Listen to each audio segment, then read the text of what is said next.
What's going on, guys? Shadow X here, back at you for another Dokkan battle video, and we have the details here for GT Pan as the next Dokkan Fest on JP.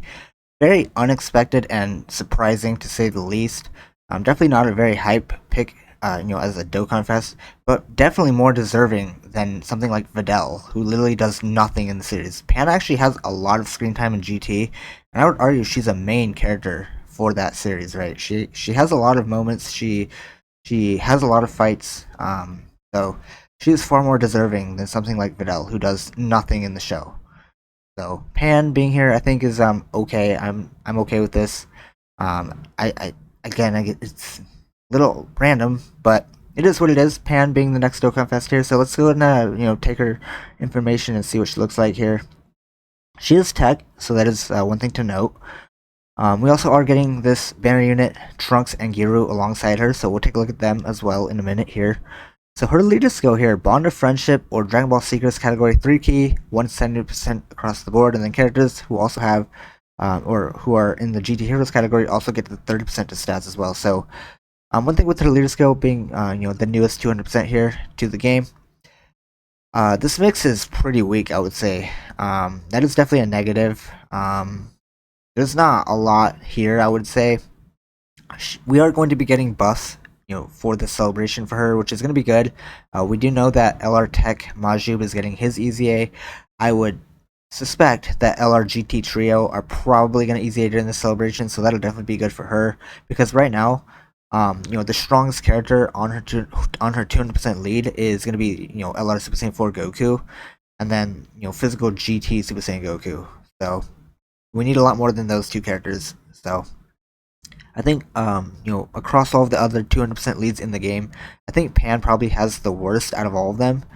So I think that's probably one downside to her, is probably not the best leader skill, but she is doing a lot more. So let's continue here. Her super attack here, she raises attack, so she stacks immense and then medium chance to stun. So again, stunning is always valuable for Super Battle Road or other difficult content that allows it. She has 3 different unit super attacks here, which is actually, she's the first unit in the game to ever have more than one different unit super attack, fulfilling different conditions, obviously, right? So the first one here, she greatly raises attack, so greatly stacking is huge. Again, something like Tech Gohan does that.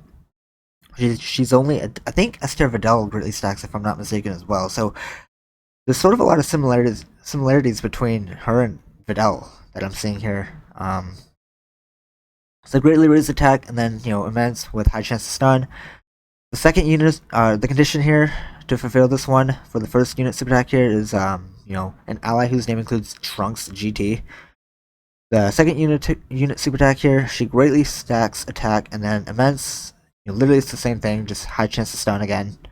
But this time, to get the second condition or the second animation with Giru, you want a Giru on the team. And then this third unit super attack here, she greatly stacks attack again, immense, and then great chance to stun. So again, the first 2 unit super attacks are high chance, and then the third one, if there's a Goku GT on the team, has that great chance to stun. So I would argue with the 3 different unit super attacks here, the one with GT Goku fulfilling that condition is the one you want to go to more often than not, just because that great chance to stun is going to be far more valuable than the high chance, right? Obviously, if you're in an event where the enemy can't be stunned, you can bring whoever the hell you want. It doesn't even matter, right? But for Super Battle Road, you definitely want Goku on the team, right? Okay, so her passive here, attack defense 150% at the start of turn. She gains an additional attack defense 50% when attacking.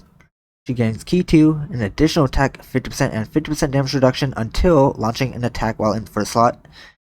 So one thing to note about that is, for something like Broly in Red Zone, this unit is going to be very good, because oftentimes you go into that last fight and he opens up with a super attack immediately.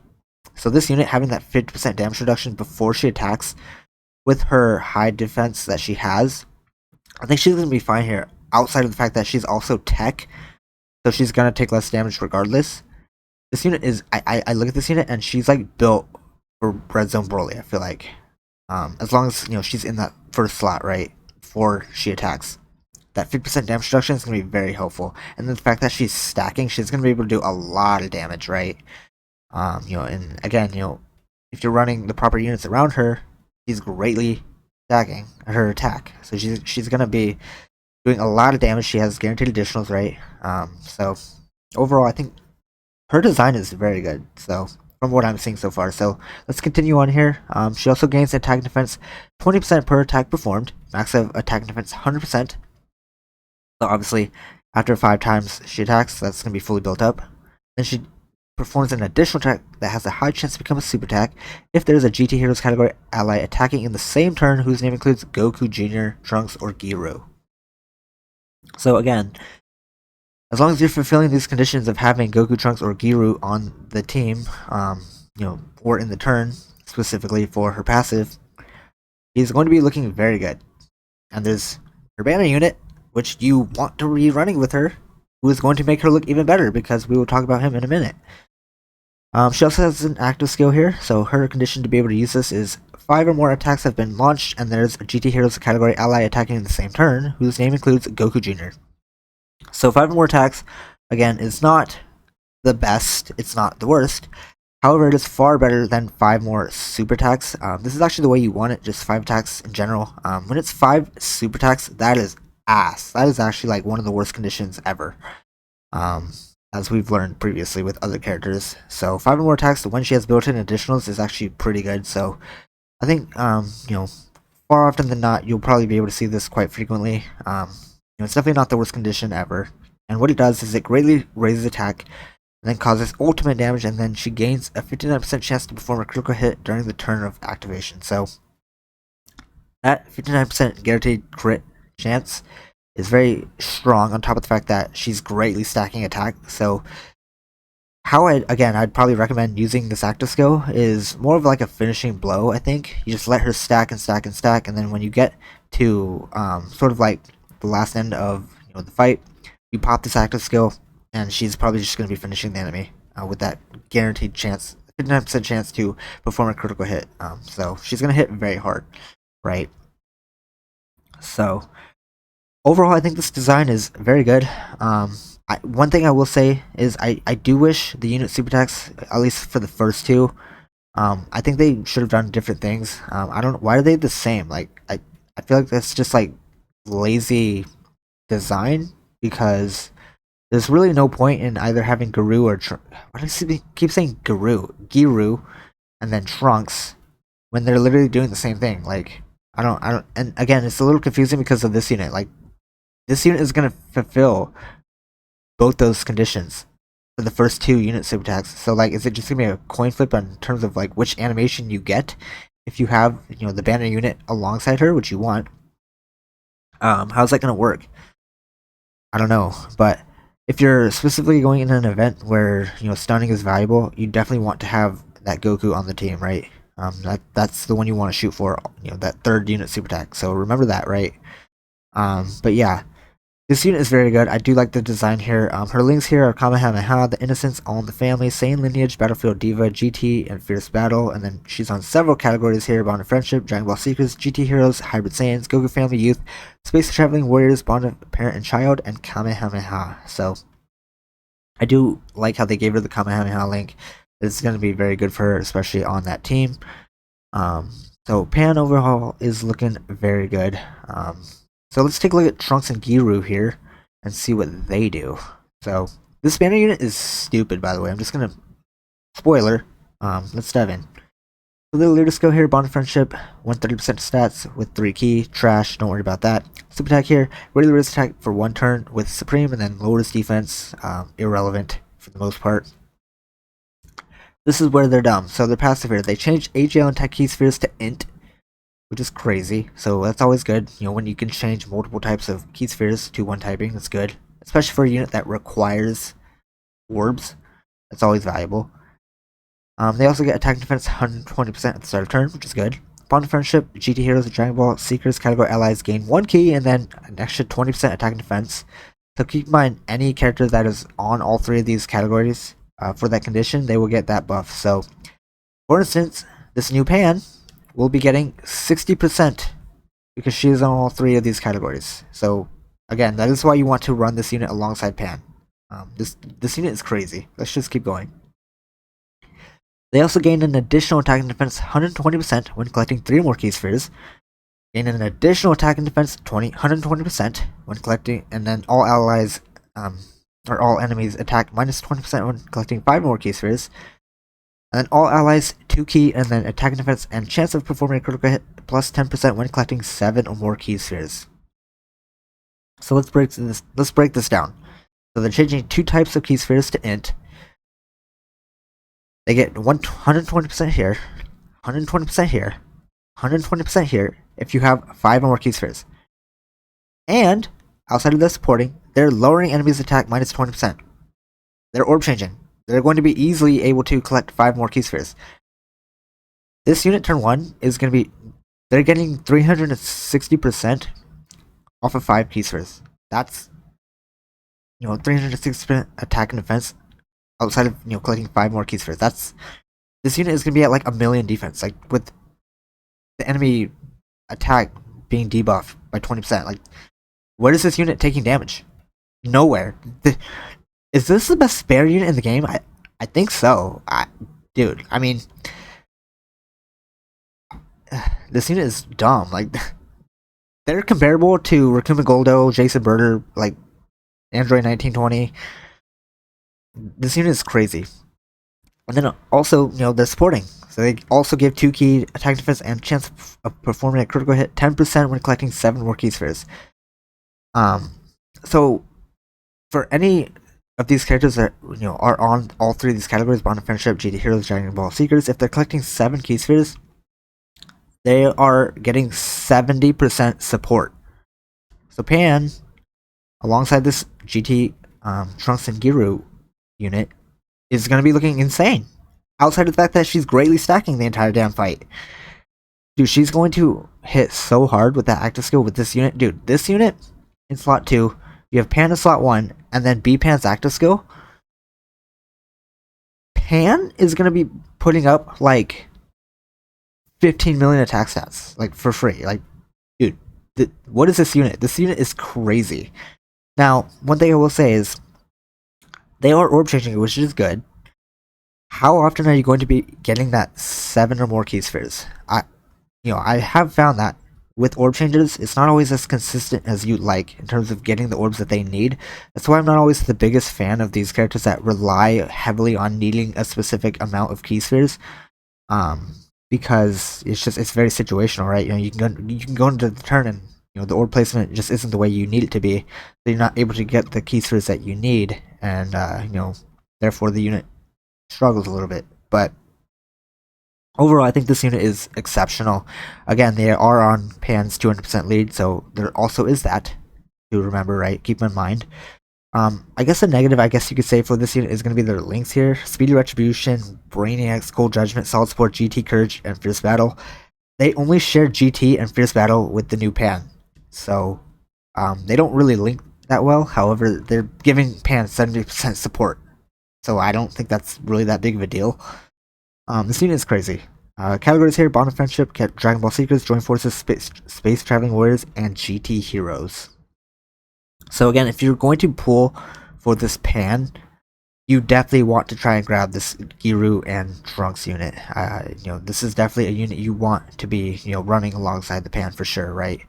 This unit is going to make Pan look at her like max, but you don't need this unit to make Pan look like Pan will function fine without this Trunks and Giru unit. It's just, again, it's sort of like the Captain Ginyu situation where you want Jason Birder and Rakuma Goldo alongside Ginyu to make Ginyu look at his best. I think it's sort of the same scenario here, but again, I think in Pan's case, you can make her look good regardless. It's just this unit is ridiculous.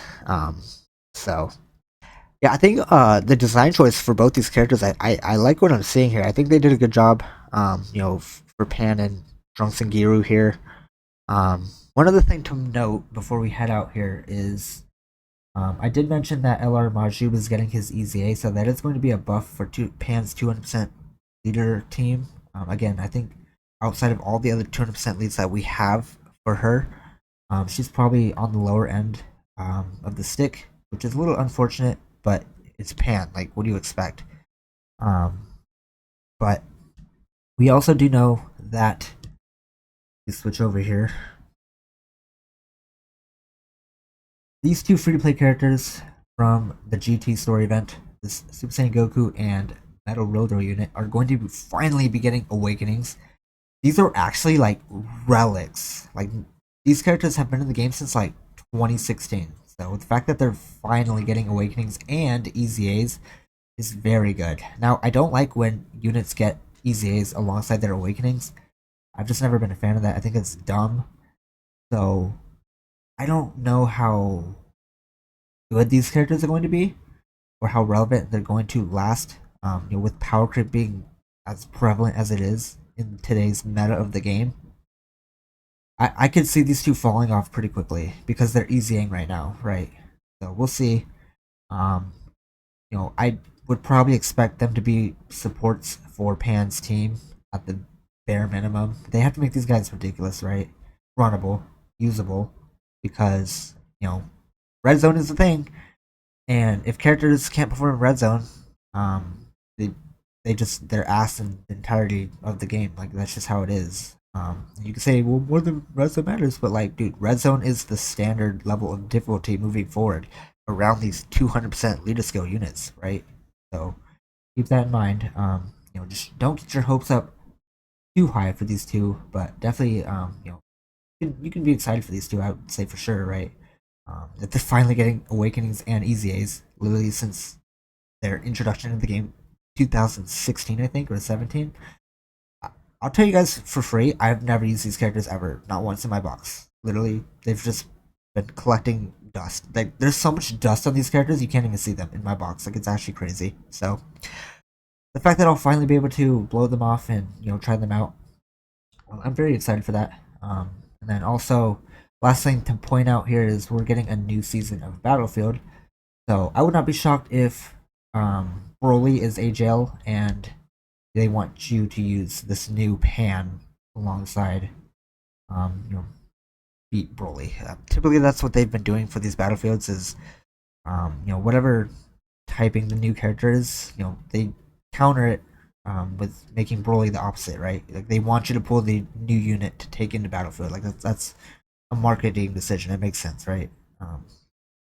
But I guess the final point I'll make in terms of I feel like why they released Pan right now is because I think we saw that rumor or that leaked image of I don't know if it was a leaked image, but someone posted an image of Super Saiyan 4 Goku and Baby as being sort of a headlining for worldwide celebration, which I think makes a lot of sense. The fact that they just released this Pan out of nowhere, um, and again, as I mentioned, Pan's 200% leader skill is ass compared to other 200% that we have. I think it'd be very smart to release Baby and Super Saiyan 4 Goku to buff her team, right? Um, so I really wish Superhero was next. It still could be. It's possible. Um, and I see a lot of people that are disappointed in the fact that it could be Super Saiyan 4 Goku and Baby because in terms of like Baby selling like and making money, no, like you can't drop Baby and expect him to make money. Like, he's gonna make money because of Super Saiyan 4 Goku, right? If they were smart, they would drop superhero stuff. Given the fact that the movie literally comes out in like 2 weeks, August. Like, we're right around. That's literally when worldwide celebration is. On both versions of the game. The end of August, right? So I think Pan is very good. Her design is. I like what I see here. I think she's a safe skip. Like, this is an easy skip. Like, you don't need Pan. I feel like I would definitely save your stones for worldwide, whatever it is. But yeah, Pan is very good. I just don't think she's not like one of these units that you absolutely have to have. Like, I guess unless like you're struggling with Broly and you can't beat him, like this Pan could definitely help you there, right? But again, she's sort of situational. Like you need GT Goku, Trunks, or Giru alongside her to make her like look at her best. So keep that in mind. You definitely want this banner unit, this Trunks and Giru banner unit with her, right? So there's specific things that you need with her to make her look at her best. So I guess that's one thing that I would point out with this new pan. But yeah, let me know how excited you guys are for Pan as being the next Dokkan Fest. While she is not hype and sort of like a walking meme, I guess, she's more deserving than Videl. And I think for what they gave us, they did a good job here. So with that, I don't know if I'm gonna summon. I might. I don't have any stones right now. My luck has been absolutely ass in terms of summoning in this game. So I'm still trying to like get over my Tanabata trash that I went through. It was a nightmare, dude. It was so bad, dude. Some of the worst summons I've ever done. Like it was bad. So I need to sort of like take some time out, think on it if I really want to jump in, and at the very least I'll do some summons just for some content, I guess. But I am not chasing this pan. No way. I do not care for her like that. I'm way more interested in seeing what Worldwide is going to be. So let me know how excited you guys are for Pan. And with that, that is going to do it for this one. Thank you guys for watching, and I will see you all in the next one.